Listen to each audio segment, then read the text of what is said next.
Fala pessoal, tudo bem? Aqui professor Trailton Ferreira. Hoje nós iremos iniciar as aulas de processo penal comum.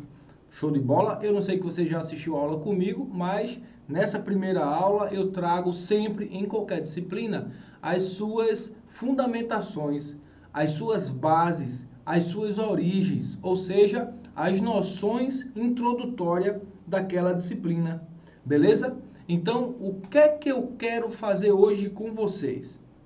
Eu quero mostrar para vocês algumas questões introdutórias, umas noções introdutórias da disciplina Direito Processual Penal. Então, qual o objetivo de hoje? Qual o objetivo de hoje? Noções introdutórias. Aqui, ó. Para que serve o processo penal? Para que serve o processo penal? Onde eu encontro o processo penal? Qual a sua origem? Qual a sua pegada epistemológica?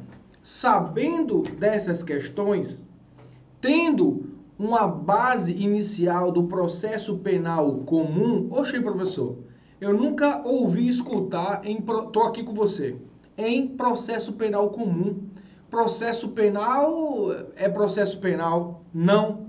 Se você vai fazer concurso para o CFO PM de Pernambuco, CFO PM de São Paulo, CFO PM do Paraná, você terá as disciplinas processo penal comum e processo penal militar. São ciências diferentes.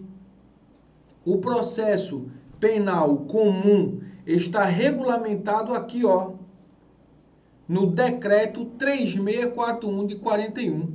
Então, o objetivo dessa apresentação aqui hoje é trazer para vocês as noções introdutórias sobre o processo penal comum. O processo penal militar será debatido lá no processo penal militar. É uma disciplina à parte. Beleza? Vamos entender isso aí. Então, para que serve? Para que serve o processo penal comum? Veja, a primeira coisa que você tem que saber, ele data de 1941. A posição topográfica histórica dessa ciência do conhecimento data, no direito positivo como um código, data do que está em vigência, beleza? Do que está em vigência. Por quê? Porque houve outras regulamentações antes de 41 que regulamentava o processo penal. As ordenações filipinas. Nas ordenações filipinas tinha regulamentos, tinham normativas que tratavam do direito processual penal. O que está em vigência de 41, mas anterior a esse código de 41, tinha outras regulamentações. Primeira coisa. A segunda coisa é, para que serve o processo penal?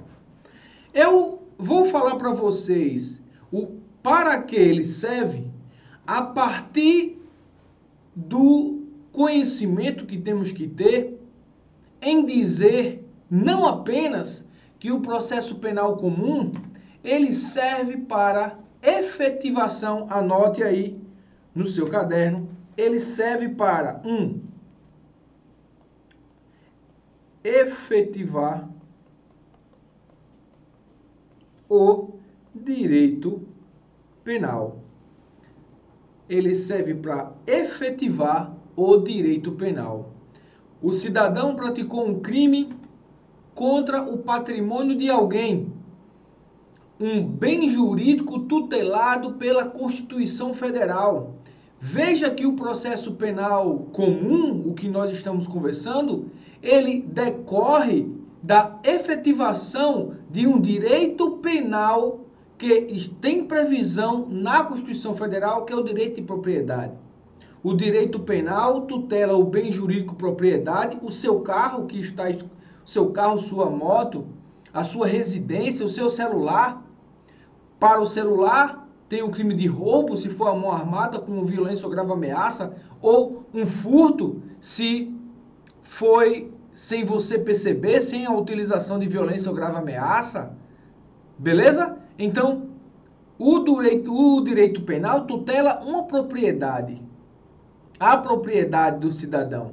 O direito processual penal irá efetivar essa tutela jurídico-penal, dizendo, regulamentando como será o caminho de fazer com que aquela pessoa que lesionou o seu bem jurídico tutelado, a propriedade, o seu celular, o seu carro, o seu animal, irá dizer qual o caminho a ser seguido para que aquele infrator, aquele delinquente que praticou a infração penal, será investigado, julgado e condenado a uma sanção penal. Beleza? É para isso que serve o direito processual penal. Na sua tela aí, efetivar o direito penal. É uma. A segunda, meus irmãos, ele serve como uma garantia. Oxe, professor, garantia? O direito penal é um direito mais, trata de questões mais repugnantes do cidadão e ele é uma garantia? Sim, ele é uma garantia constitucional. Há o direito processual penal constitucional, que é a garantia do ser humano ter um processo, um devido processo legal. Veja, já está em princípio. Aí eu chamo a atenção de você porque esse princípio é uma garantia do cidadão para com... Não, porra! Mas o bandido tem que se lascar mesmo. E quando não for bandido? Vou melhorar, viu? Você que é bacharel em direito vai fazer concurso para oficiais ou para agente, ou você vai fazer para soldado e está terminando a faculdade, vai fazer os dois. Não vamos chamar bandido não, vamos chamá-lo de infrator ou agente ativo da infração penal. Veja que o linguajar de um técnico jurídico é diferente do linguajar do senso comum. Então aqui nós iremos tratar de agente ativo da infração penal. Vítima, agente sujeito ativo da infração penal. Ou vamos chamar sujeito passivo da infração penal. Aquele que sofre a conduta e aquele que pratica a conduta delitiva. Veja, conduta delitiva, ao invés de dizer crime.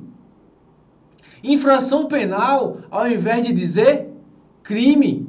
Conduta delitiva, delito, crime. Ah, professor, mas tem umas discussões aí entre delito e crime. Delito é crime e contravenção é um crime de menor potencial ofensivo. Mas, independentemente de qualquer coisa, voltando para o tema e fazendo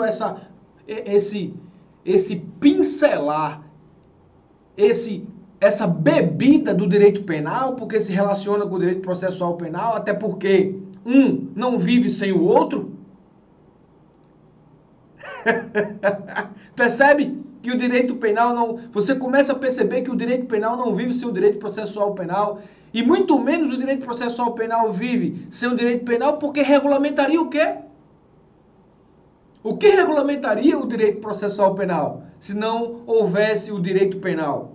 Eu estou dizendo o direito penal em sentido lato. Eu estou falando em direito penal com as suas nuances na legislação penal especial.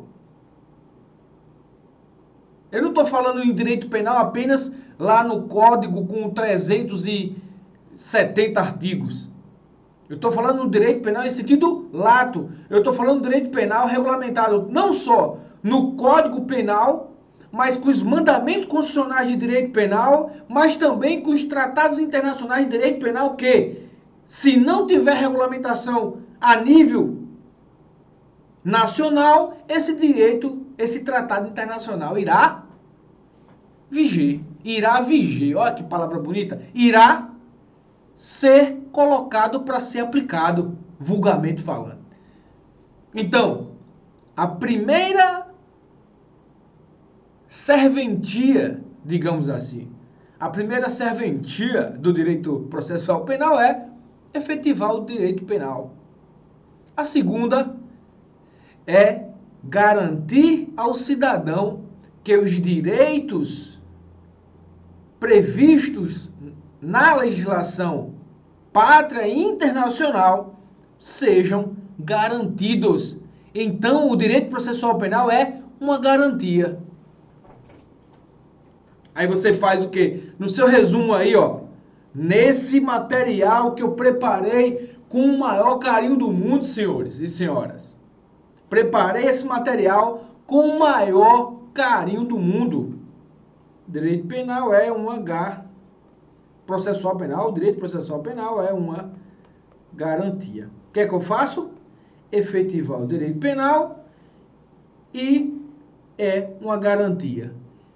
Essa é a missão, o objetivo, missão, objetivo do direito processual penal. Beleza? Show? Vamos comigo. Vamos para frente. Então, fechou. Noções introdutórias. Objetivo da apresentação do direito penal. Para que ele serve? Efetivar? Garantia. E para que essas garantias sejam observadas, como o direito processual penal é uma ciência,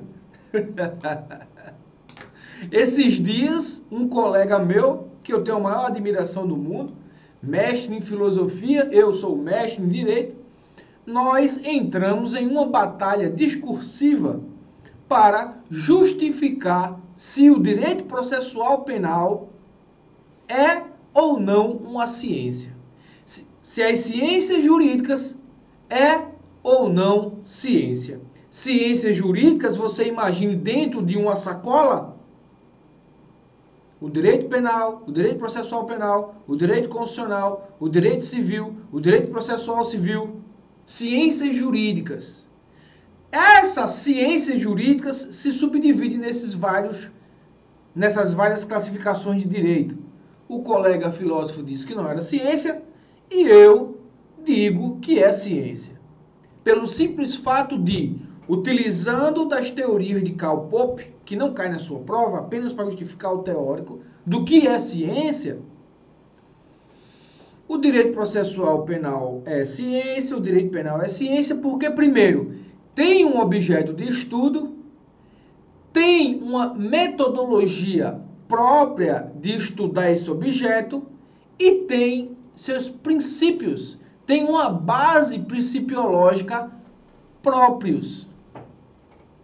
Por isso que é ciência. Isso é a base introdutória. Então, quais são os princípios interessantes que tem dentro do direito processual penal que nós podemos citar aqui? Por ora, irmãos, meus irmãos, saiba que vocês são extremamente importantes para mim nesse momento. Preste atenção.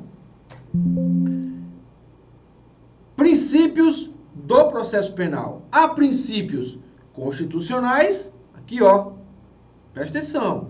Há princípios constitucionais e infraconstitucionais. Professor, eu tenho que decorar todos esses princípios constitucionais e infraconstitucionais? Se você for bacharel em direito, é necessário que você tenha em mente a maior parte. Se você não for bacharel em direito, não é necessário ter esse aprofundamento. Vou repetir, se você for fazer um concurso cujo requisito de ingresso nesse concurso for ser bacharel em direito, você tem que fazer algumas distinções. Devido processo legal, é um princípio constitucional ou infraconstitucional? O princípio da presunção de inocência é um princípio constitucional ou um princípio infraconstitucional? O princípio da do juiz natural é um princípio constitucional ou é um princípio infraconstitucional? O princípio da presunção de inocência, do contraditório, da ampla defesa, são princípios processuais, penais, constitucionais. Anote aí, meus irmãos. Anotem aí. Isso é apenas introdutório porque daqui a pouco nós iremos tratar especificadamente sobre isso. Na próxima aula eu te encontro. Chama teus amigos. Curta as nossas redes sociais, nosso Instagram, nosso YouTube. Compartilha lá. Nos ajude a levar essa boa nova para todos aqueles que querem passar no concurso público, nas carreiras policiais e afins. Tamo junto, até a próxima aula.